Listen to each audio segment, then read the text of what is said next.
o nosso Deus. Graça e paz, irmãos. Boa noite a todos.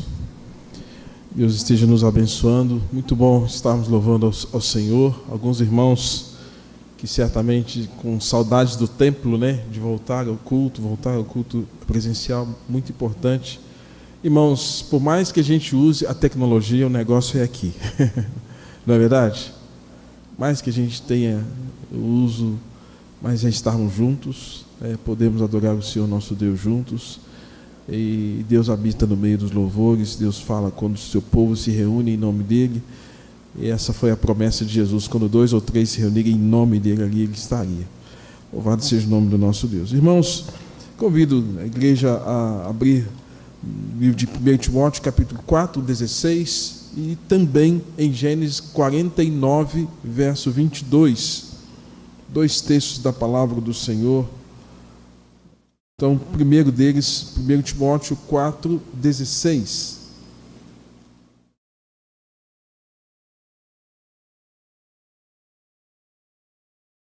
E o outro, Gênesis 49, 22. Gênesis 49, 22.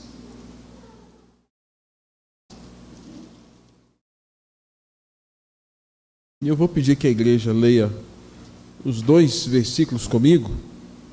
Primeiro, Timóteo, capítulo 4, verso 16.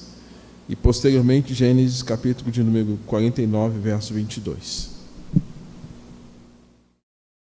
Leamos juntos? Timóteo 4, 16, vamos lá? Tem cuidado de ti mesmo e da doutrina. Continua nesses deveres, porque fazendo assim, salvarás tanto a ti mesmo como aos teus ouvintes. E o segundo texto, Gênesis capítulo 49, apenas o verso 22. 49, 22. Amém? Vamos lá? José é um ramo frutífero junto à fonte, seus galhos se estendem sobre o muro. José é um ramo frutífero junto à fonte, seus galhos se estendem sobre o muro. Amém. Vamos orar mais uma vez, irmãos? Deus, pedimos a tua bênção para esse momento de pregação do Evangelho. Teu servo, ó Deus, se coloca na condição de mero instrumento, mas que, ó Deus, a palavra que é tua, a glória é tua, a honra é tua, o louvor é teu, e os efeitos e os resultados dessa palavra, cremos que somente teu Santo Espírito pode prosperar no coração dos ouvintes.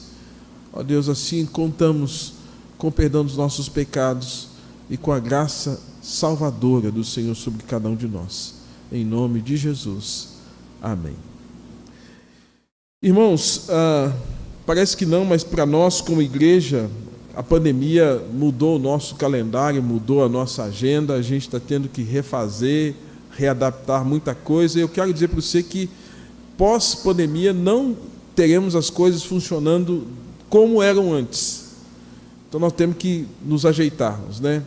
Nós como igreja sempre pensamos em definir um tema para o ano, e quando nós conseguimos definir o tema para voltar às atividades da igreja, nós tivemos o corte com a interrupção dos cultos presenciais, de forma que muita coisa foi sendo protelada. Dentre elas, nós temos um planejamento da igreja dentro de um tema geral, e as sociedades internas caminharem dentro desse alinhamento. Irmãos, quando a gente tem essa sinergia, esse ajuntamento voltado para o mesmo foco, ajuntando forças, é bem provável que o resultado seja muito maior do que cada um fazer aquilo que acha melhor. E há 15 dias atrás eu comecei uma série de pregações falando sobre 1 Timóteo capítulo 4, 16, quando Timóteo recebe a instrução do apóstolo Paulo para que ele pudesse cuidar de si e cuidar da doutrina. E nós vimos aspectos desses cuidados: cuidado pessoal, cuidado emocional, cuidado espiritual, cuidado relacional, né? E bem como esse cuidado com a instrução que Timóteo havia recebido, sobretudo do vínculo familiar, de sua mãe e de sua avó. Nós começamos, então, portanto, essa série e, como definimos no nosso conselho, nós caminharemos até o final do ano com essa linha de pregações. Tem cuidado de ti mesmo e da doutrina. E visto, inclusive, a pandemia, que nos expôs ainda mais uma relação de cuidado com a nossa vida, com a nossa saúde, com a nossa vida emocional, com a nossa vida espiritual, com a instrução bíblica, e bem como cuidado com o outro. E nesse aspecto, irmãos, nós já, como já foi dito, estamos trabalhando os temas, as mensagens, as pregações voltadas para isso. Então, quero estimular você a não perder esses momentos de culto, de pregação, e se em algum momento você não conseguir vir ao culto, assistir às pregações, porque eu, como pastor, muito mais do que um resultado meramente administrativo que eu tenha que também pensar, a minha grande preocupação, irmãos, é o rebanho, é a vida espiritual do rebanho. Eu não posso pensar em outra coisa de maneira prioritária, senão em, como pastor, olhar para a sua vida espiritual, desejar que você cresça espiritualmente, desejar que você se desenvolva na sua fé, até porque nós só poderemos dar frutos espirituais se tivermos vida espiritual.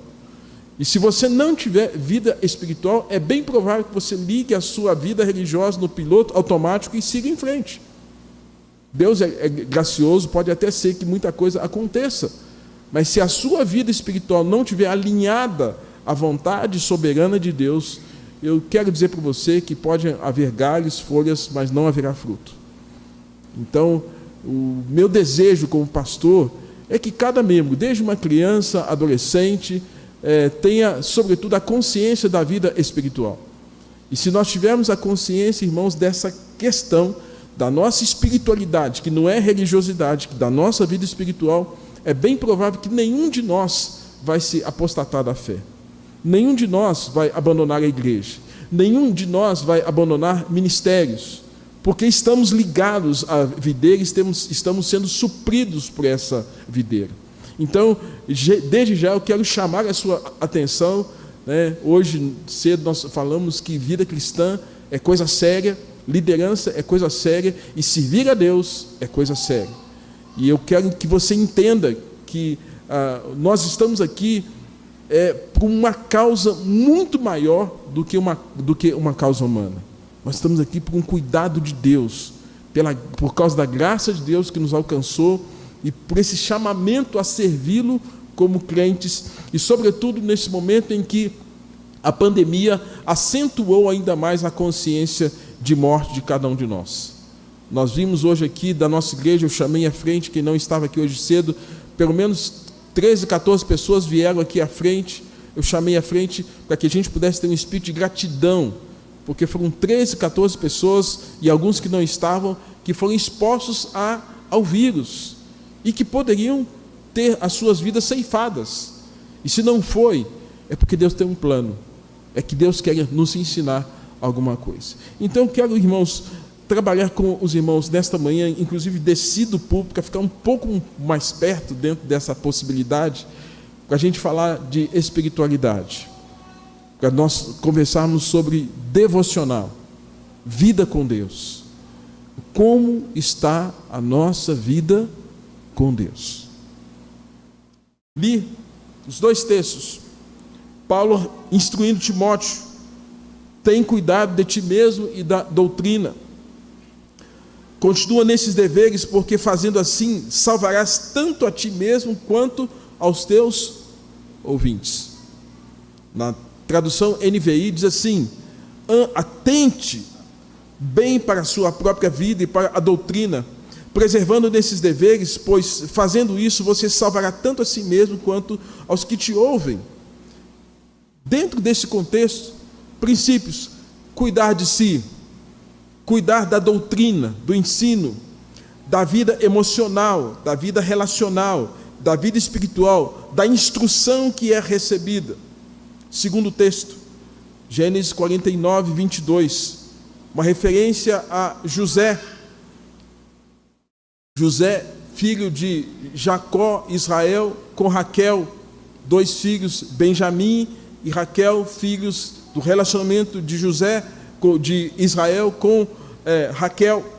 José é um ramo frutífero junto à fonte, seus galhos se estendem sobre o muro.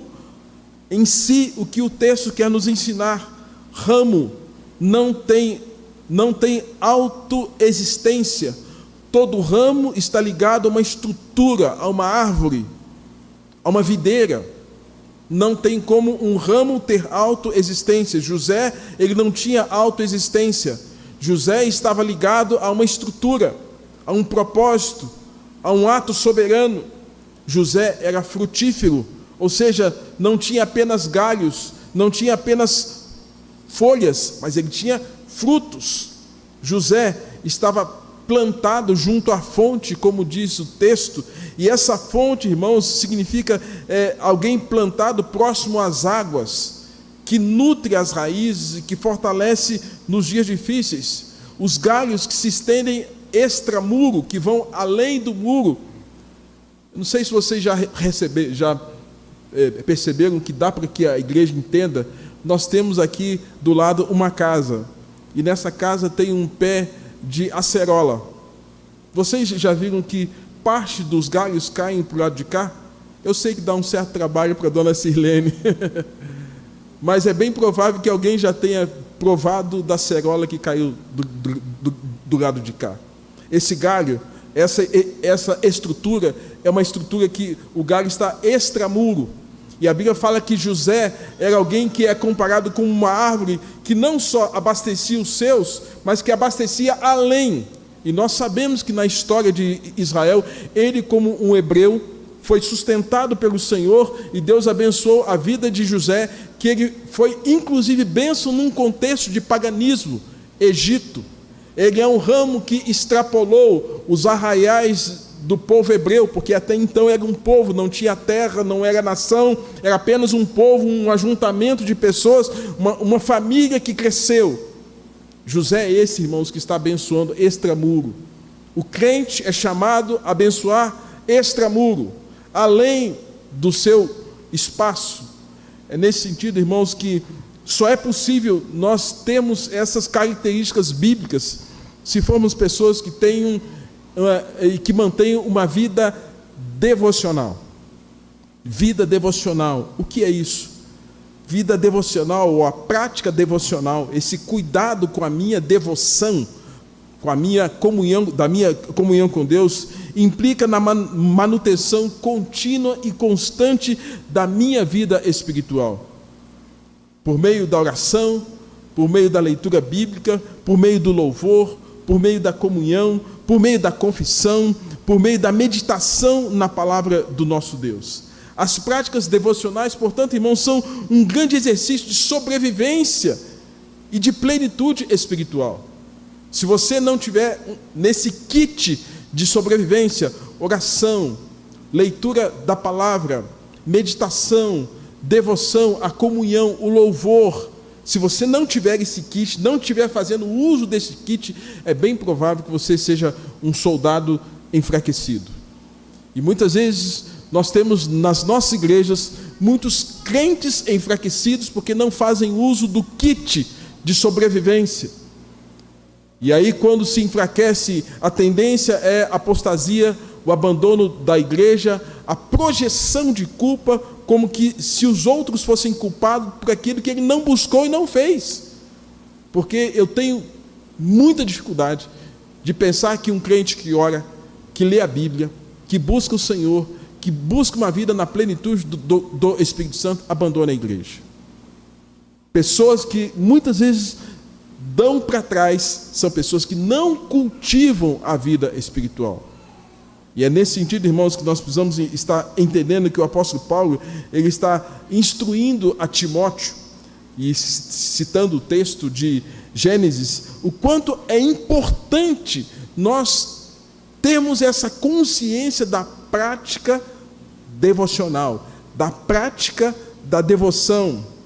O apóstolo Paulo chega a dizer aqui, na primeira epístola, capítulo 4 ao 8, alguma coisa que aqueles que têm preguiça de exercício físico vão dizer, não, a Bíblia diz isso, então eu não vou fazer. Alguém aqui participa de alguma academia, ginástica? Alguém faz? 3, 4, 5, 6 pessoas.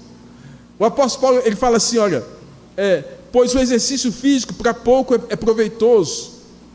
Aí alguém falou, puxa vida, pastor, já que Paulo está falando, é bíblico esse negócio, não vou fazer exercício mesmo. Tem gente que tem preguiça, não quer caminhar, não quer ir para a academia, aí encontra até motivação bíblica para não fazer isso. Mas Paulo está querendo dizer, irmãos, ele fala assim, pois o exercício físico pouco é proveitoso, mas a piedade para tudo é proveitosa, porque tem a promessa da vida que agora é e da vida que há de ser. Não é que não seja importante, não deve ser prioridade em relação à vida espiritual. É isso que Paulo está querendo dizer. Então, Paulo coloca para Timóteo a importância da devoção, ele usa a expressão a piedade. O exercício físico para pouco é proveitoso, mas a piedade tem proveito para a vida que é, ou seja, o tempo presente, e para que há de ser. A nossa expectativa, a nossa esperança cristã. Irmãos, no critério de Paulo, o exercício corporal é bom, porém o exercício espiritual, a prática de conservar-se espiritualmente saudável, sadio, é mais importante ainda, e é um revigorante para tudo que se faz. Nós estamos vendo aí o quanto a questão da pandemia trouxe uma crise. Pessoas fisicamente saudáveis, sem nenhum tipo de patologia, sem nenhum tipo de doença associada ao quadro de Covid, e que expostos a essa situação da exposição ao vírus, suas vidas foram ceifadas. Isso nos mostra, irmãos, o quanto, às vezes, nos detemos tão somente na condição da preocupação com o corpo e não com a vida espiritual, o quanto isso é um grande prejuízo. É isso que Paulo está dizendo. Não priorize a sua preocupação com a sua saúde física, sem antes se preocupar com a sua saúde espiritual. Irmãos, as práticas devocionais demandam trabalho, esforço, tempo. Lembremos-nos do que o Senhor Jesus nos ensinou em Mateus capítulo 11, 12. Desde os dias de João Batista até agora, o reino de Deus é tomado por esforço, e todos que se esforçam se apoderam dele. Quando o salmista diz, Senhor, não é soberbo o meu coração, não ando à procura de grandes coisas, mas antes fiz sossegar, como uma criança desmamada se aquieta nos braços da sua mãe. O salmista, ele quer nos ensinar, irmãos, que assim como uma criança esforça-se para sorver o leite materno, e a mama produz o leite, à medida que é sugado, o crente não pode ser leviano nem preguiçoso na busca de Deus. E assim como as plantas que vivem mais de um ano no deserto do Saara, por exemplo, que são obrigadas a ter as suas raízes profundas, para colher a umidade que tem naquele subsolo, assim, irmãos, o crente deve ter todo o esforço, todo o empenho para buscar a presença do Senhor, para estar diante do Senhor, para cultivar a sua vida espiritual. Irmãos, cultivar a vida espiritual é exaustivo, e os textos bíblicos nos ensinam o quanto muitas vezes nós temos a expressão junto das águas. O que essa expressão quer nos ensinar? Quando você observa lá em João capítulo de número 10, 10, que o Senhor Jesus Cristo veio para nos dar vida, e vida em abundância, Ele quer nos ensinar que essa vida abundante tem a ver com o quanto nós estamos próximos a essa água que revigora, essas águas que fortalecem a nossa vida espiritual. Se eu perguntar para você, como é que você quer ser lembrado depois que você partir dessa vida? Muitas pessoas são lembradas por conta da sua inteligência, da sua perspicácia, das suas invenções. Muitas pessoas são lembradas por conta das suas maldades. Como você quer ser lembrado depois que você partir? Quando o Senhor te chamar. Amados, quando nós olhamos a vida de José, nós olhamos para a vida de alguém que é lembrado por frutificar. Alguém que é lembrado porque deu fruto. Por isso que Gênesis 29, 22 traz essa mensagem. José é um fruto, um ramo frutífero junto à fonte das águas, e seus galhos se estendem até os muros. A vida de José nos faz lembrar do Salmo de número 1, verso 3. O Salmo de número 1, verso 3 diz que o justo, ele é plantado junto o quê? Corrente das águas. E por ser plantado junto à corrente das águas, no devido tempo, ele há de dar o seu fruto. E as suas folhagens não murcham. E aí, reitera, e tudo quanto ele faz será bem sucedido. Queridos, esse texto se aplica a José e a qualquer pessoa que, além de não praticar a impiedade, se deleita em meditar dia e noite na lei do Senhor. E para esses o sucesso espiritual é inevitável, porque assim o Senhor diz. E aí nós encontramos no Salmo de número 23, verso de número 2, a belíssima declaração de Davi, quando ele fala: o Senhor é meu pastor e nada me faltará. E aí Davi vai trazer aquela expressão: ele me faz repousar em pastos verdejantes, e ele me leva para junto das águas tranquilas. O que é isso, irmãos? A Bíblia nos ensinando e usando a metáfora junto às águas, para referir-se a esse junto às águas com a proximidade nossa com Deus, a sua proximidade com Deus, a sua comunhão com Deus. A metáfora é exatamente essa, a possibilidade de você ser alimentado e enriquecido, saciado espiritualmente. E ao falar então, portanto, de Gênesis capítulo de número 29, verso de número 2, 21 e 23, quando nós temos ali nessas descrições a fala de que José estava vivendo circunstâncias distintas e o Senhor estava com José. Porque José é alguém que é, como Davi diz, plantado junto à corrente das águas. José é alguém que está sendo nutrido pelo Senhor, pela graça do nosso Deus. José, irmãos, é alguém que confiava, se regozijava e buscava o Senhor. E isso é claro no livro dos começos, em Gênesis. Temos como exemplo, portanto, alguns momentos da vida de José que mostram que ele é alguém que estava plantado junto às águas, que ele é alguém que era esse ramo frutífero, que esse é alguém que tem os seus galhos que se estendem além muro. Percebam, mesmo zombado pelos irmãos, José não deixou se abater. Você se lembra disso? A própria família zombava de José, dizia o quê? Lá vai sonhador. Irmãos, por muito menos, nos dias de hoje, as pessoas não só se aborrecem porque têm uma autoestima baixa, não confiam no Senhor e até exterminam a vida de quem os ultraja. José é alguém que nos mostra, irmãos, que mesmo zombado pelos irmãos, ele não deixou se abalar. José, mesmo vendido pelos irmãos como escravo aos ismaelitas, não fraquejou. Mesmo vendido pelos próprios irmãos de sangue, maldade. Mesmo caluniado pela esposa de Potifar, injustiçado, José não mudou o seu caráter.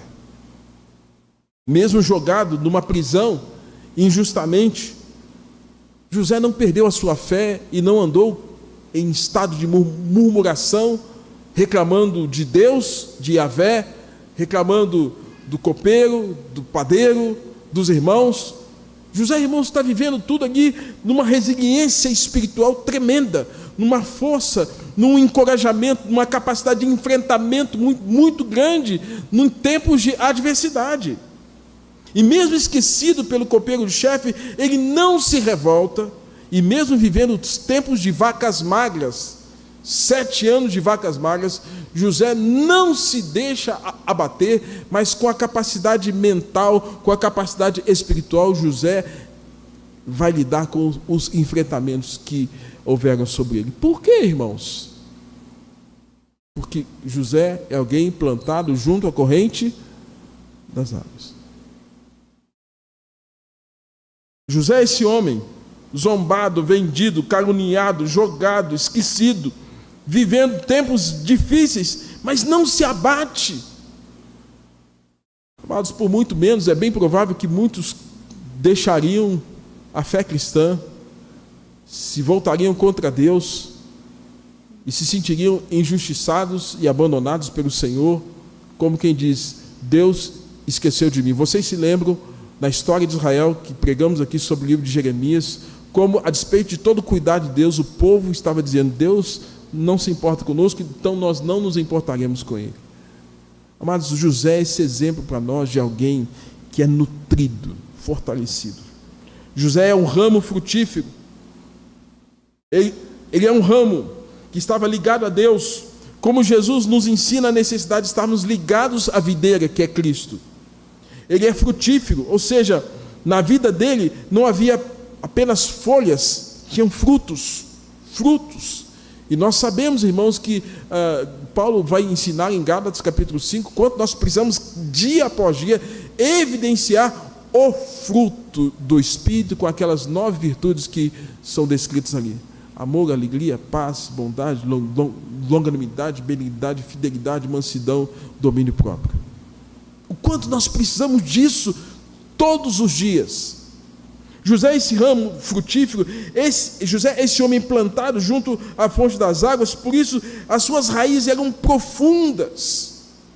Raiz profunda significa que pode vir o tempo, pode vir o momento em que algumas circunstâncias venham a solapar a base, as estruturas, mas ele se mantém firme, fiel. E dele saíam os galhos, fazia sombra e por isso gerava conforto a outros que estavam próximos a eles. Os galhos além muro representam, irmãos, a capacidade que o crente tem de viver a vida cristã, e a despeito de qualquer circunstância que ele esteja passando, ele abençoa a vida de outras pessoas. Essa pandemia nos fez pensar e dizer: Maranata. Todo mundo está falando: Jesus, volta logo, que a gente não está dando conta, não é verdade?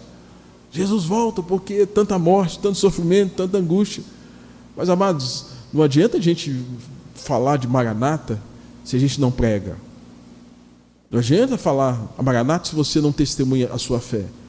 Não adianta falar Maranata se você não anuncia além muro, além de próprios conceitos, além da sua própria existência. É por isso, irmãos, que a Bíblia vai nos ensinar nesse texto quanto cada um de nós precisa vivenciar essa realidade espiritual das práticas devocionais. Tem cuidado de ti mesmo, cuida da sua devoção. As práticas devocionais abarcam todos os exercícios que geram maturidade cristã pelos seguintes motivos. Primeiro, por causa daquilo que ela produz na vida do crente em termos de benefícios e enriquecimento espiritual. Quando você mantém a sua vida com Deus de leitura bíblica, de oração, de louvor, de comunhão, de confissão, de meditação, isso produz benefícios espirituais para a sua vida. O reverendo Augusto Nicodemos um dia disse, e eu achei muito interessante, vindo dele, um teólogo, e disse assim: o dia que eu não leio a Bíblia, eu não fico bem. Eu faço dele as minhas palavras. O dia que eu não pago para ler a Bíblia, para meditar na palavra do Senhor, eu não fico bem. E é bem provável que você, o dia que não paga para meditar nas verdades eternas, é bem provável que você não fique bem. E quando a gente não fica bem, irmãos, a gente fica menos parecido com Jesus e a gente fica mais parecido com Adão depois do pecado. Presta atenção. Quando a gente não para meditar a palavra do Senhor, a gente fica menos parecido com Jesus e fica mais parecido com Adão depois do pecado. É por isso que você tem que entender o quanto é importante você cuidar e zelar da sua vida espiritual. Segundo, ter essa prática devocional aperfeiçoa a sua vida. Você está sendo aperfeiçoado dia após dia. João, capítulo de número 15, João 15, o Senhor Jesus Cristo, quando fala da videira, ele fala que quando nós permanecemos nele, nós somos aperfeiçoados. Então, como é que você quer ser aperfeiçoado na sua vida cristã se você não se conecta com ele por meio da oração, por meio da leitura, por meio da meditação, por meio da confissão, do louvor, da adoração? Por causa, irmãos, da prática devocional, nós temos o sustento espiritual para enfrentarmos os desafios que estão aí, as oposições que estão aí, as perseguições que estão aí, as dificuldades que estão à nossa frente.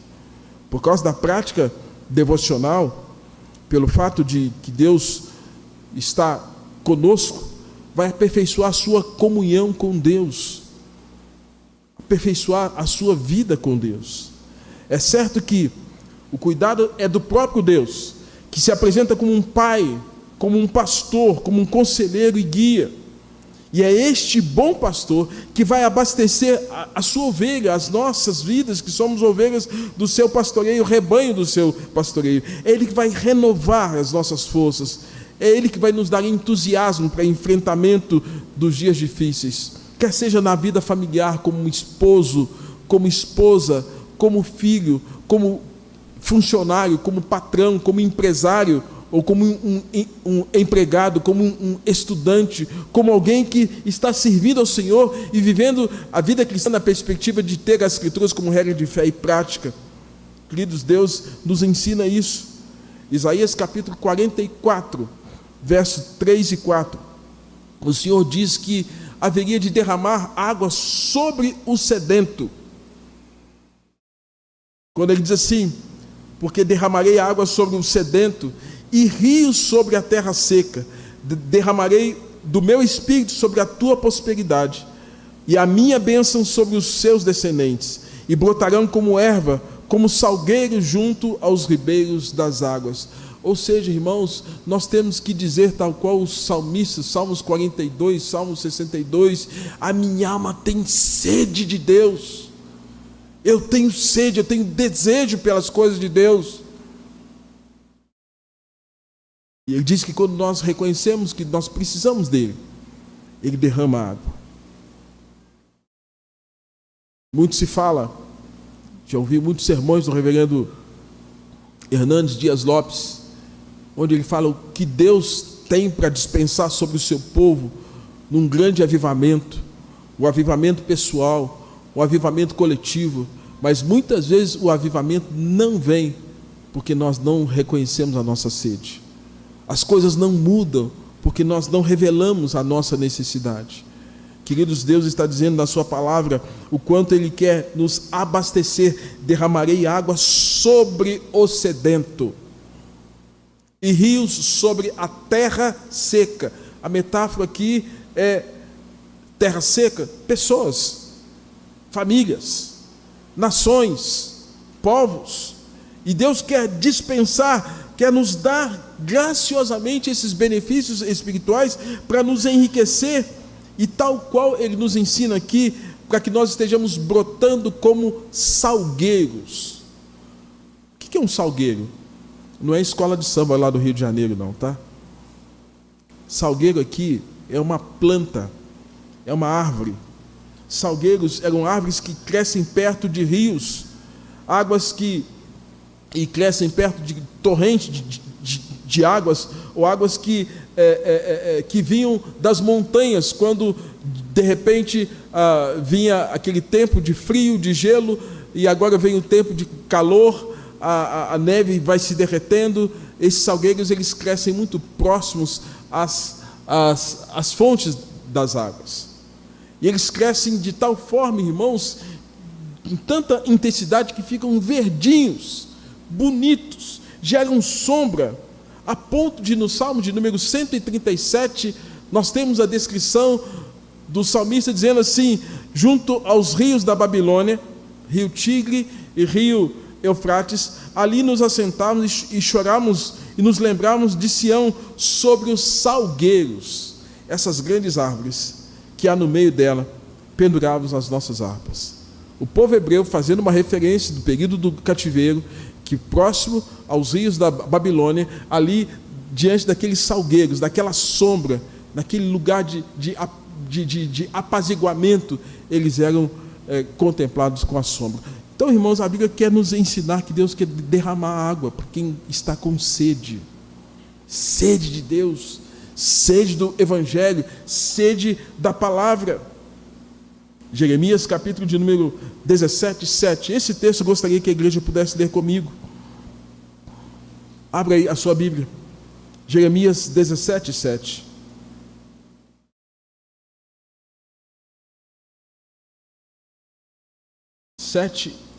Nós vamos ler o verso 7 e o verso 8.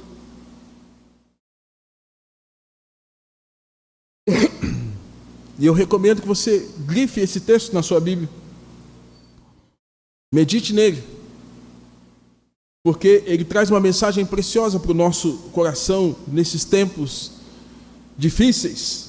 Vamos ler junto? 7 e 8. Vamos lá?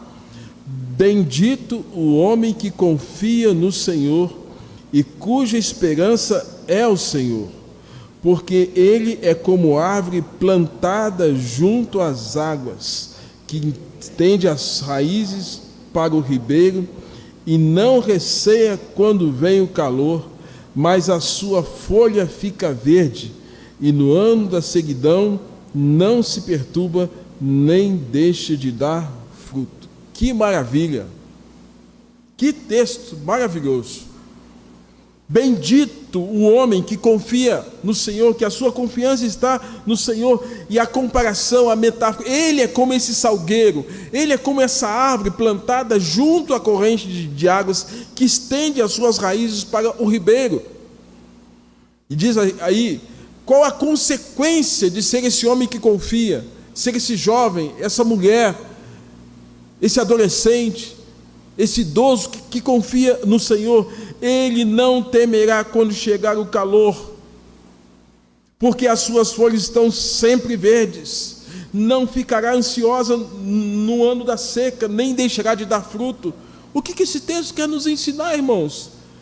Que se nós somos homens e mulheres que mantêm a vida com Deus, a vida devocional, quando chegar o calor, e calor aqui, querido irmão, é dificuldade.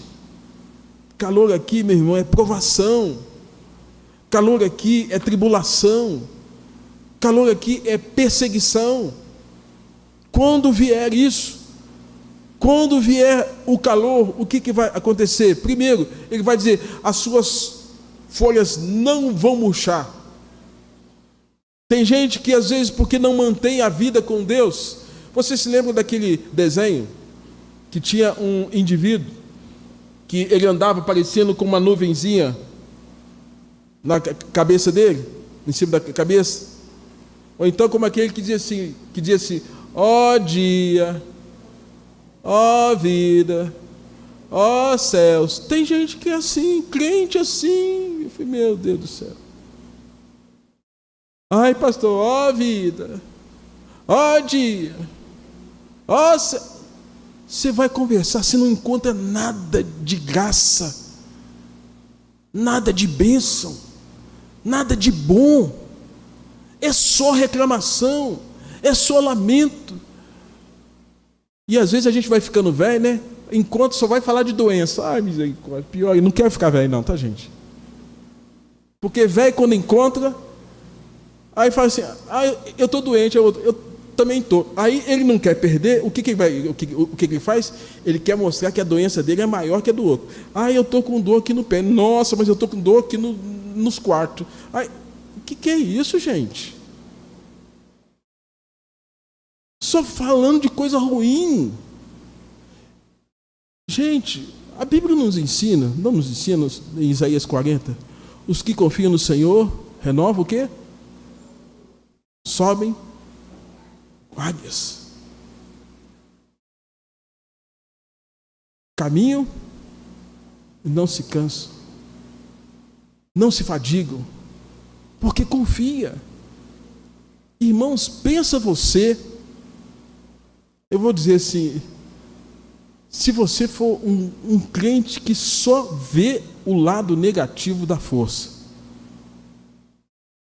que só vê o que é ruim, que não consegue enxergar o que é bom, eu vou dizer o seguinte: você está marcando gol contra, meu irmão. Está marcando gol contra, porque você só está enxergando aquilo que é ruim. Comece a enxergar aquilo que é bom, na graciosidade da vida, na manifestação da graça de Deus sobre você, sobre cada um de nós, cada dia que a gente levanta e consegue respirar. Eu disse hoje cedo aqui que os angolanos têm uma expectativa de 4 dias de vida apenas. Nós aqui, às vezes, antes da pandemia, a gente sonhava, né? Não, ano tal, quero fazer isso. Eles sempre tiveram isso, apenas 4 dias para poder sonhar, porque eles não sabem o que vai acontecer depois do 4º dia. E parece que a gente está perdendo a capacidade de sonhar dentro dessa perspectiva bíblica. Sabe por quê? Porque muitos não estão sendo regados por essa água, não estão buscando, não estão sedentos, e Deus, na sua graça, está disponível e desejoso de abastecer a sua igreja, abastecer o seu povo, e de fortalecer o seu povo, de maneira a renová-lo como a águia. E tal qual o texto aqui, ainda que venham esses tempos de calor, as folhas não murcham, ainda que tenham um tempo difícil, as suas raízes vão se estender em direção ao ribeiro, porque Deus sabe que esse indivíduo precisa ser regado, abastecido por graça, por misericórdia, por compaixão, e é isso que vai fazer com que a gente continue de pé. Portanto, meu querido, se você não cuidar da sua vida devocional, os dias de calor já estão aí. Os contratempos, as adversidades, as mudanças de situação estão aí.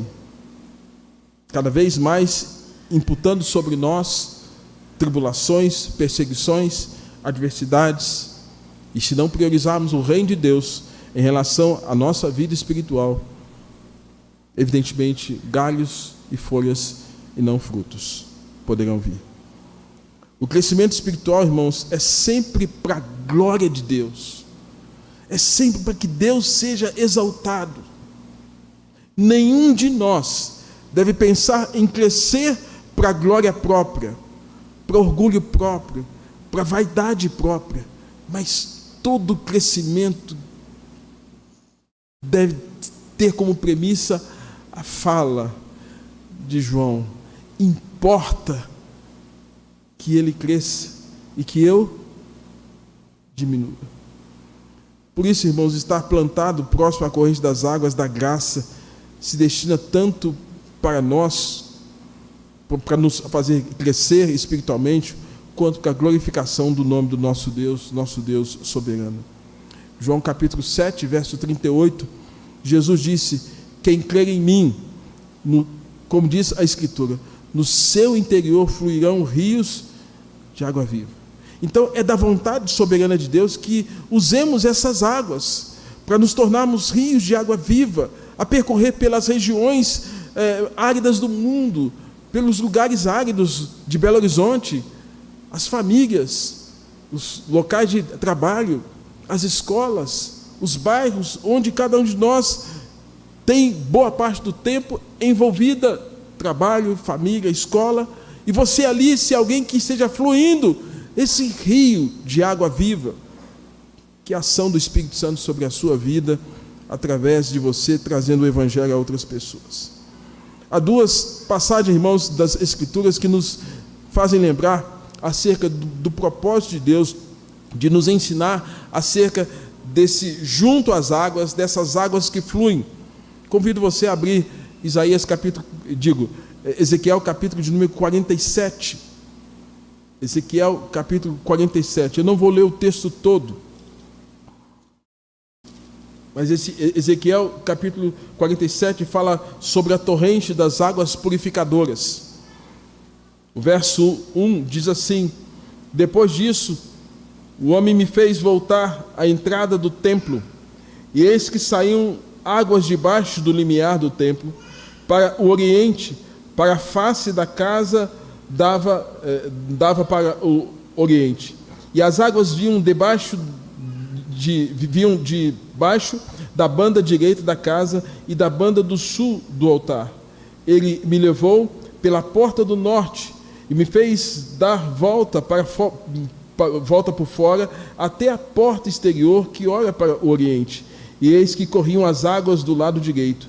Saiu aquele homem para o oriente, tendo na mão um cordel de medir. Mediu 1000 côvados e me fez passar pelas águas que davam pelos tornozelos. Ou seja, aqui é uma descrição, irmãos, de uma visão que Deus deu ao profeta Ezequiel.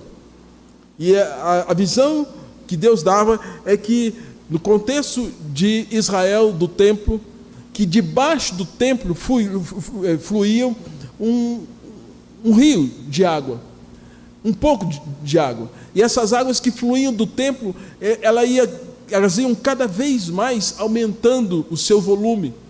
A princípio, as águas que fluíam do templo pegavam os pés daquele indivíduo.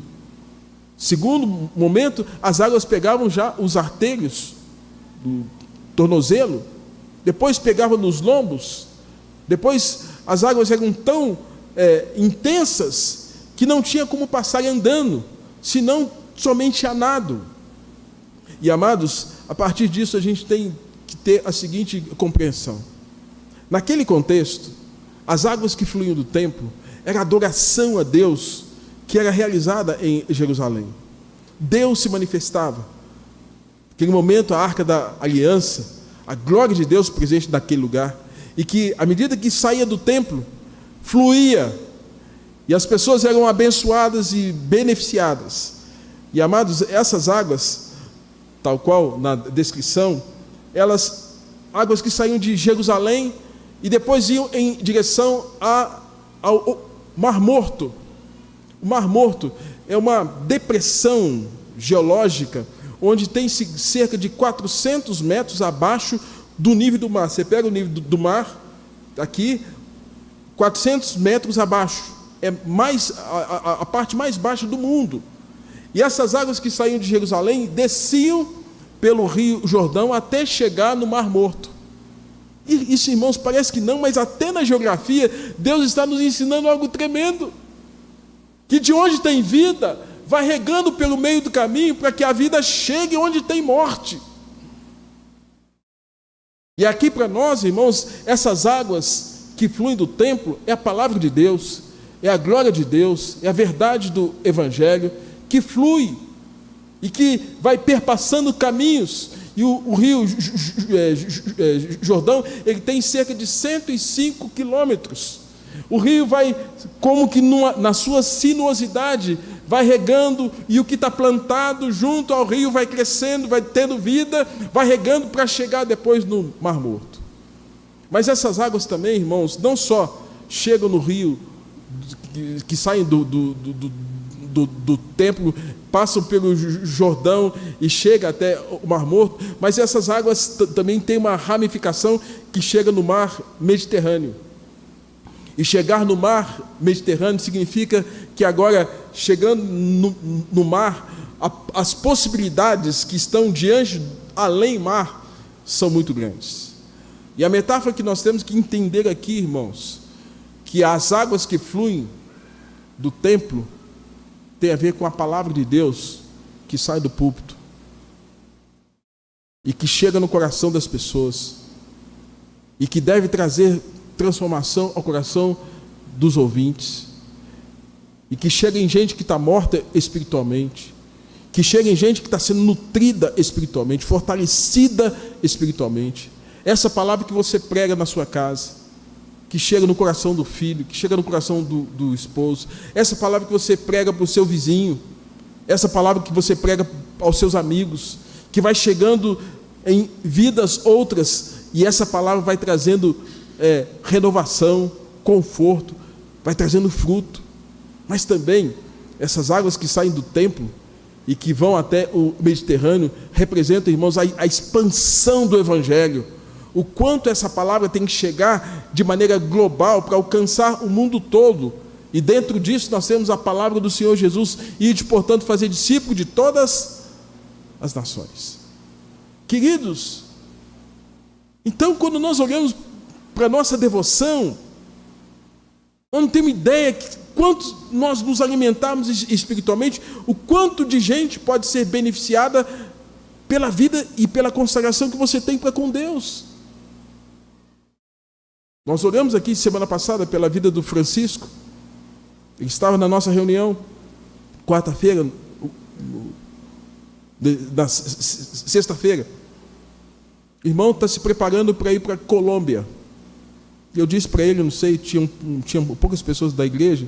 Irmãos, o que faz um brasileiro sair daqui e ir para a Colômbia? Vocês sabem o que tem lá? Colômbia, irmãos, tem o cartel de Mali e tem o cartel de Medellín. Os maiores cartéis de droga do mundo estão ali. Você deve ter ouvido falar de Pablo Escobar. Foi morto algum tempo atrás. Colômbia, a droga é institucionalizada. Colômbia, as pessoas usam drogas. As mulheres plantam droga. Colômbia, as crianças plantam droga, vão para as plantações. É institucional, o governo aprova. E quando tem tráfico, tem prostituição. Quando tem tráfico, tem corrupção. Quando tem tráfico, tem institucionalização de comportamentos éticos os mais danosos possível.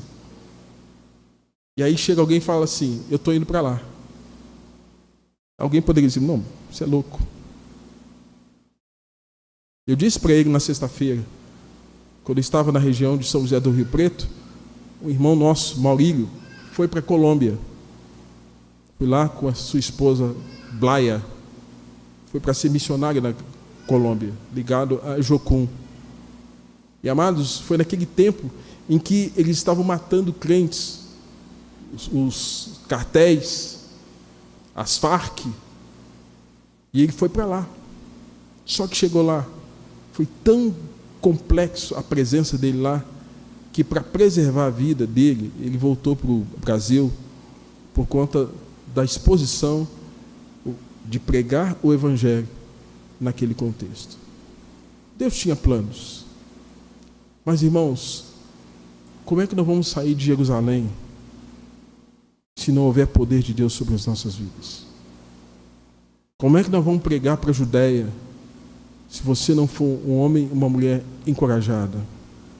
Como é que você vai para Samaria se você não estiver cheio do Espírito Santo? Como é que você vai para os confins do mundo? Por isso, irmãos, que eu tenho dito, eu sou pastor, mas não trato com brincadeira o reino de Deus. E tem muita gente que trata com brincadeira as coisas do reino de Deus.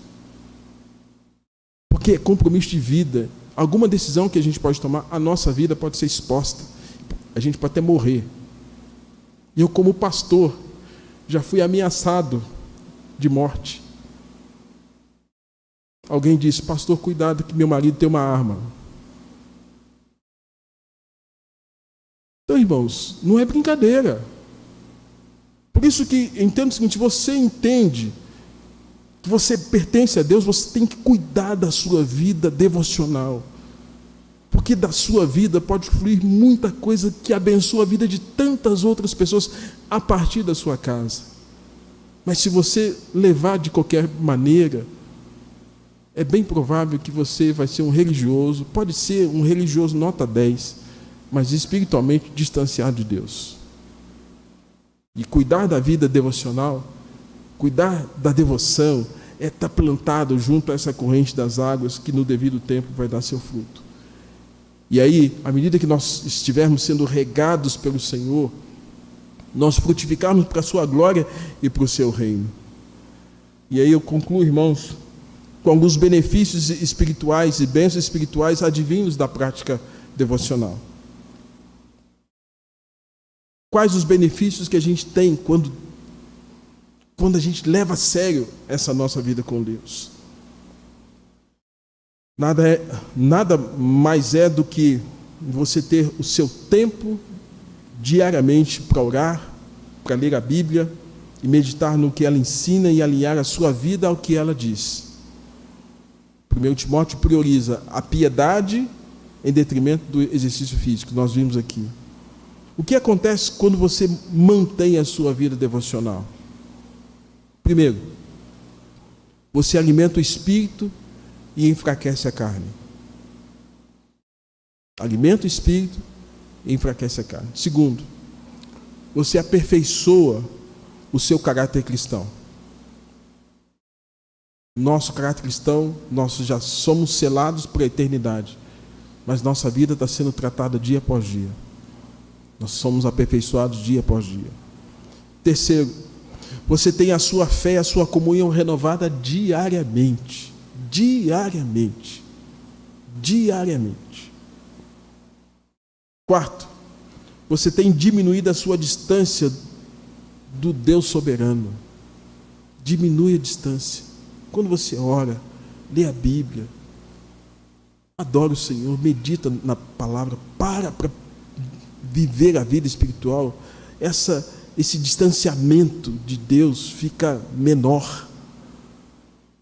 Porque Deus quer intimidade. Salmos 25:14, a intimidade do Senhor é para aqueles os quais Ele fez aliança, os quais Ele dará a conhecer a sua aliança. Quinto, quando nós mantemos a nossa devocional, vai fortalecer a nossa amizade com Deus. Pastor, ser amigo de Deus, Abraão era amigo de Deus, meu irmão. Abraão é amigo de Deus, chamado amigo de Deus, amizade com Deus, nós cantamos aqui. Não existe nada melhor do que ser amigo de Deus. E quando a gente é amigo de Deus, a gente é inimigo do mundo. Sexto, você tem um suprimento espiritual para enfrentar lutas. O seu kit sobrevivência está na mão. Tentação vem, kit sobrevivência, oração, testemunho, santificação, leitura da palavra, devoção, está tudo lá. Você deixa a meninice espiritual. Deixar a meninice espiritual. Aí você vai dizer tal qual Paulo. Quando eu era menino, eu pensava como menino, eu agia como menino, eu sentia como menino. Quando cresci, eu desisti das coisas próprias de menino. Gente, um dia eu tive que falar isso para Deus. Deus, eu quero deixar de ser menino. Não dá mais. E ser menino é levar uma vida inconstante. Uma verdadeira senoide espiritual. Uma verdadeira gangorra espiritual. Chega. Desista de ser menino. Oitavo, você aprende e se disciplina e separa um tempo de qualidade. Eu amo a minha esposa. Eu amo as minhas filhas. Hoje mesmo estava falando com elas em vídeo chamada. Lá nos Estados Unidos, uma num canto do outro. Ai, que bom falar. Mas não comparo o tempo que eu pago para ler a Bíblia e para orar. Não comparo. Você tem as suas raízes da fé aprofundada. Cresce para baixo para depois crescer para cima. Me perdoe a redundância. Crescer para baixo. Vai afundar, porque vai em busca de água. Aí vem a tempestade. Você já ouviu falar da história do bambu chinês? O bambu chinês ele leva 5 anos para apontar a cara dele no solo. Porque 5 anos ele cresce para baixo. Depois que ele cresce para baixo, aí vai vir aquela ventania, aquele vendaval, ele vai se encurvar, mas ele não vai quebrar. Porque ele tem raiz. E 10. Você dará frutos espirituais com suas palavras, seu testemunho, a sua vida, quer na sua família, quer fora dela, quer intramuro, quer extramuro. E volto. José, ele é um ramo, estava ligado a Deus, como Jesus ensina o quanto nós temos que estar ligados à videira. Ele é frutífero, seja, na sua vida, na vida dele, não havia apenas folhas, mas frutos. Ele está plantado junto à fonte das águas, por isso as suas raízes eram regadas e profundas, e dele saía galhos. Ele fazia sombra e para isso gerava conforto aos outros. É por isso, irmãos, que temos que entender que é preciso levar a sério a vida com Deus, a vida devocional. Tem cuidado de ti mesmo. Vamos orar? Ó Deus, obrigado por esta noite, que pudemos cantar aqui